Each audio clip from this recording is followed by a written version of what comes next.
Hello everyone, बहुत बहुत स्वागत है सभी लोगों का मिस्टर सिंगानिया क्लासेस के प्लेटफॉर्म पे। और यहाँ से हम लोग क्लास 10th का हिंदी मीडियम का केमिस्ट्री शुरू करने जा रहे हैं। ठीक है ना। क्लास 10वीं के लिए हम लोग जो कि हिंदी मीडियम का होगा और केमिस्ट्री हम लोग शुरू करने जा रहे हैं। लेकिन केमिस्ट्री 10वीं क्लास शुरू करने से पहले हम लोग रिवीजन करेंगे, जिसका मैंने एक नाम दिया है बेसिक केमिस्ट्री।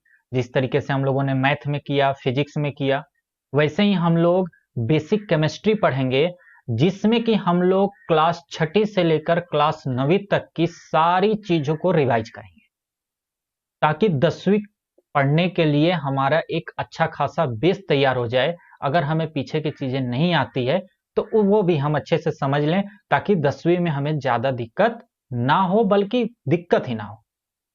ठीक है ना।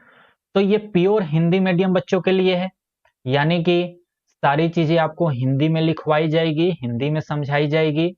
मेन मेन टर्म्स इंग्लिश में भी यूज किए जा सकते हैं, लेकिन ज्यादा सारी चीजें बाकी की इंग्लिश में, हिंदी में ही होगी।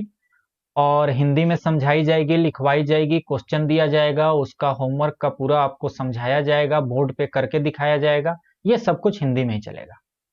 क्या बात समझ गए।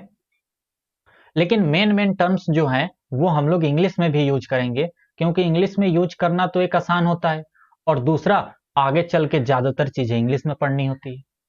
बात समझ गए। तो अगर आप लोगों को इस ऑनलाइन क्लासेस के बारे में अभी तक नहीं मालूम है, तो अगर आपसे हमारी मुलाकात नहीं हुई है या आपने वो वीडियो नहीं देखी है फर्स्ट वाली, तो आप लोग हमें 9798923012 पे कॉल कीजिए। व्हाट्सएप है, इस पे आप मैसेज भी कर सकते हैं, या 9455686810 पे भी आप कॉल कर सकते हैं। तो आप लोगों को सारी जानकारी यहाँ से दे दी जाएगी। कोर्स कैसे हैं, किस तरीके से आपको ऑनलाइन क्लासेस ज्वाइन करने हैं, कैसे हम लोग पढ़ाएंगे, क्या व्यवस्था है, सारी चीजें इसमें बहुत अच्छे से समझा दी गई है। और आप जब कॉल करेंगे तो आपको भी समझा दी जाएगी। क्या बात समझ गए। ठीक है। तो अब हम लोग बात करते हैं कि आखिर हम लोग ये केमिस्ट्री पढ़ने वाले कैसे हैं। तो इसीलिए ये जो इंट्रोडक्शन है, परिचय, इसमें हम लोग ये बात करने वाले हैं कि केमिस्ट्री हमें कैसे पढ़ाना है और आपको कैसे पढ़ना है। ठीक है ना। तो मैथ्स, ठीक है ना, यानी गणित, और साइंस में, विज्ञान में 3 सब्जेक्ट जो होते हैं, फिजिक्स, केमिस्ट्री और बायोलॉजी। तो मैथ्स तो मैं पढ़ा रहा हूं, फिजिक्स भी और केमिस्ट्री भी। बायोलॉजी आपको एक दूसरे टीचर पढ़ाएंगे। क्योंकि आगे चल के मुझे समय की कमी हो जाएगी, इस कारण से केमिस्ट्री भी एक दूसरे टीचर पढ़ाएंगे, या हो सकता है फिजिक्स दूसरे टीचर पढ़ाएंगे। कहने का मतलब है मैथ्स और साइंस आपको कुल 2 से 3 टीचर पढ़ाएंगे, क्योंकि साइंस में 3 सब्जेक्ट हैं और मैथ अकेला, देखा जाए तो 4 सब्जेक्ट है। तो ये कम से कम 2 सब्जेक्ट या ज्यादा से ज्यादा 3 टीचर मिलकर पढ़ाएंगे। लेकिन अभी रिवीजन की बात है तो रिवीजन मैं ही करवा रहा हूं, आगे चल के महीने 2 महीने बाद वो सेटलमेंट हो जाएगा। लेकिन इसकी चिंता करने की जरूरत नहीं है कि कौन कैसा पढ़ाएगा, क्या है। जो भी पढ़ाएंगे वो आपको बिल्कुल उसी तरीके से पढ़ाएंगे जैसे कि मैं यहाँ से शुरुआत कर रहा हूँ। ठीक है ना। ये सबका सामंजस्य है यहाँ पे। ऐसा नहीं है कि मैं किसी दूसरे तरीके से पढ़ा दूंगा, दूसरे टीचर आएंगे तो उनका तरीका अलग होगा, ऐसा कुछ भी नहीं है। सभी लोग एक रूल को फॉलो करते हैं यहाँ पे, और उसी रूल, जो पढ़ाई का रूल है, उसी को फॉलो करके पढ़ाया जाता है। तो इसीलिए टीचर चाहे कोई भी आए, उनको वही रूल फॉलो करनी होगी। ठीक है ना। ओके। तो हम लोग पूरी साल कैसे पढ़ने वाले हैं। तो सबसे पहले तो हम लोग ये केमिस्ट्री का पूरा जो आपका रसायन शास्त्र है, एक बार पूरा रिवाइज करेंगे। क्योंकि 6ठी 7वीं में तो बहुत ज्यादा चीजें नहीं होती हैं, लेकिन 8वीं 9वीं में केमिस्ट्री बहुत ज्यादा आने लगती है। 9वीं में तो केमिस्ट्री के सिलेबस बहुत ज्यादा हो जाते हैं। तो इसीलिए जरूरी है कि पहले एक बार इसको रिवाइज कर लें, तभी आपको 10वीं की चीजें समझ में आएगी, वरना 10वीं की चीजें समझ में नहीं आएगी। देखिए, अगर आपको 8वीं 9वीं की फिजिक्स नहीं आती है तो आप 10वीं की फिजिक्स सीख सकते हो। थोड़ी सी प्रॉब्लम होगी लेकिन सीख जाओगे। लेकिन अगर आपको 9वीं तक की केमिस्ट्री नहीं आती है, तो आप 10वीं की केमिस्ट्री नहीं सीख सकते हो, क्योंकि डायरेक्ट लिंक होता है इसका। अगर 9वीं नहीं आती है, आप 10वीं सीख ही नहीं सकते हो। फिर आप सारी चीजें याद करोगे, समझ में कुछ नहीं आएगा, तोते के तरीके याद करोगे। तो इसीलिए जरूरी है कि रिवीजन करें, प्रॉपर रिवीजन हम लोग करेंगे, सारी चीजें सीखेंगे, उसके बाद ही हम लोग 10वीं शुरू करेंगे। ठीक है, ओके। तो हम लोग कैसे पढ़ाएंगे? तो हम लोग का पढ़ाने का तरीका होगा कि सारी चीजें आपको यहाँ पे लिखवाई जाएंगी, एक एक चीज समझाई जाएंगी। अगर कुछ क्वेश्चंस हैं तो वो क्वेश्चंस करके दिखाए जाएंगे, होमवर्क दिया जाएगा, होमवर्क का सॉल्यूशन भी यहाँ पे एक एक क्वेश्चन करके दिखाया जाएगा, सारा सॉल्यूशन भी दिया जाएगा। उसके बाद भी डाउट बचते हैं तो जो बच्चे लाइव क्लास में हैं उनको मालूम है कि डाउट कैसे होते हैं, किस तरीके से वहां पर भी क्लासेस होते हैं, वहां पर भी क्वेश्चंस की प्रैक्टिस होती है, वहां पर भी बहुत सारी चीजें होती हैं। ठीक है ना? तो ये पूरा मैनर जो है आप समझ रहे हो। ठीक है, तो हम लोग ये बात करते हैं कि कौन कौन से टॉपिक पढ़ने वाले हैं। ओके, ठीक है। तो टॉपिक के अगर बारे में मैं बात करूं तो हम लोग सबसे पहले तो यही शुरू करेंगे कि केमिस्ट्री होता क्या है। ये बात समझ रहे हो? केमिस्ट्री होता क्या है, क्यों केमिस्ट्री पढ़ना जरूरी है, आखिर केमिस्ट्री की क्या मतलब है, क्यों हमारे ये डेली लाइफ में, प्रतिदिन दैनिक जीवन में क्या महत्व रखता है, इसके बारे में पढ़ेंगे। फिर उसके बाद हम लोग पदार्थ के बारे में पढ़ेंगे, मैटर। फिर उसके बाद पदार्थ के 3 जो प्रकार होते हैं कि पदार्थ ठोस हो सकता है, द्रव हो सकता है, गैस हो सकता है, उसके बारे में खूब डिटेल में पढ़ेंगे। और उसके गुण के बारे में पढ़ेंगे, जैसे गुण होता है आकृति, आयतन, घनत्व, विसरण, उद्धर्वपातन। ठीक है ना? हिंदी में बहुत अजीब अजीब नाम होते हैं, इंग्लिश में तो बहुत अच्छे नाम होते हैं। फिर उसके बाद द्रवणांक और क्वथनांक, जिसको मेल्टिंग पॉइंट और बॉइलिंग पॉइंट बोला जाता है, घनत्व यानी डेंसिटी, एक संपीड्यता होती है जिसको कंप्रेसिबिलिटी बोलते हैं। तो इस तरीके के ये जो छोटे छोटे टर्म्स है ना, इनको समझते हुए हम लोग ठोस, द्रव और गैस को पढ़ेंगे, ताकि इनसे लिंक करके हमें समझ में आ जाए कि ठोस, द्रव, गैस की क्या क्या गुण होते हैं।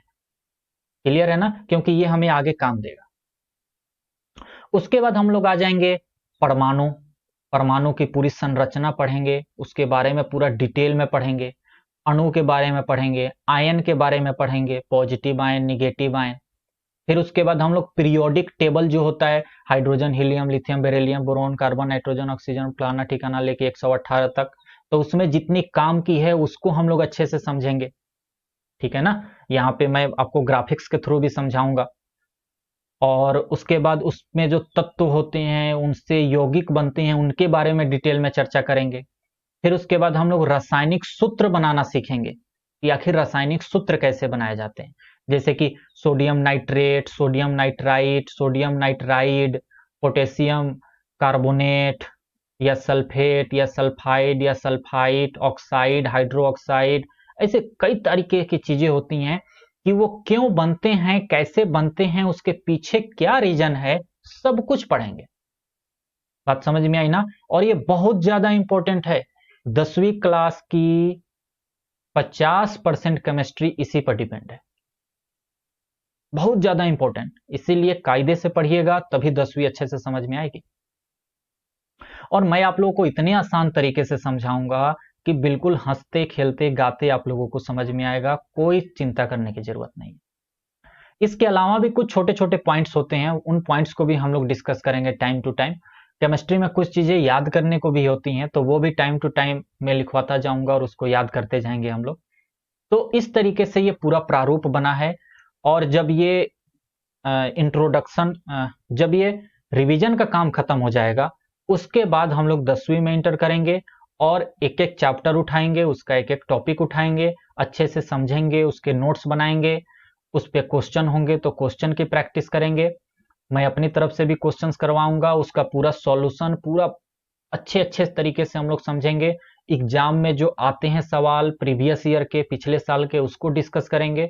इस तरीके से आपका पूरा हर चैप्टर तैयार होता जाएगा। ठीक है ना? तो हम लोग तो अपनी तरफ से पूरी मेहनत करेंगे ही, लेकिन आप भी अपनी तरफ से ईमानदारी से पढ़िएगा। ठीक है ना?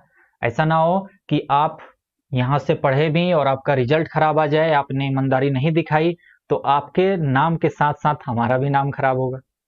ठीक है ना। आपसे अगर कोई पूछे कि भैया तुम्हारे इतने कम नंबर आए हैं, कहाँ से पढ़े थे, तुम कहोगे हम तो मिस्टर सिंघानिया क्लासेस से पढ़े थे। लोग कहेंगे भैया वहाँ तो बहुत खराब पढ़ाई होती है। ठीक है ना। तो कहने का मतलब है कि आप भी ईमानदारी से पढ़िए, हम भी ईमानदारी से पढ़ाएंगे, और मिलकर हम लोग हिंदी मीडियम को भी बहुत ऊंचा लेकर जाएंगे।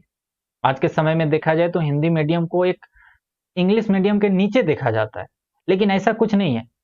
हिंदी मीडियम में पढ़ने वाले बच्चे भी बहुत होशियार हैं। मैं पिछले कई दिनों से, कई महीनों से ये देख रहा हूँ। दिमाग बहुत चलता है इनका, लेकिन बस यही है कि बहुत सारे बच्चों के पास साधन नहीं है। ठीक है ना। हिंदी मीडियम बच्चों के पास गांव में साधन नहीं है, जिस कारण से ये दबे रह जाते हैं।